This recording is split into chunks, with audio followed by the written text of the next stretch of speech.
நல்லா ஸ்ட்ராங்கா ஆயிருது. அப்புறம் இது கட் பண்ணி எடுத்துக்கலாம்.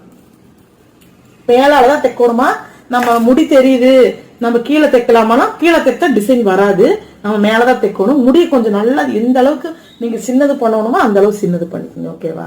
முதல்ல பாத்தீங்கன்னா மேல் ரவுண்டு ஃபுல்லா நம்ம போட்டுடலாம். சரிங்களா? மேல் ரவுண்டை ஃபுல்லா போட்டுடலாம். இப்போ இங்க பாத்தீங்கன்னா இந்த பார்ட்டுமு இந்த பார்ட்டுமு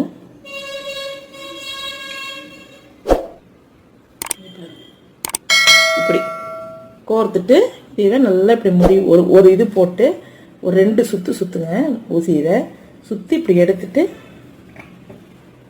நல்லா முடி மாதிரி போட்டுட்டு இங்க வந்து இழுத்துட்டீங்கன்னா அதுதான் இது. அப்புறம் கட் பண்ணிடலாம். அந்த இது மட்டும் இன்னொன்னு அந்த இடத்துல நம்ம பீட்ஸ் கோர்த்துருவோம், அதனால நீங்க நூல் தெரியுதே அப்படிங்கிற இது பண்ணிக்க வேண்டாம். ஓகேங்களா? இப்போ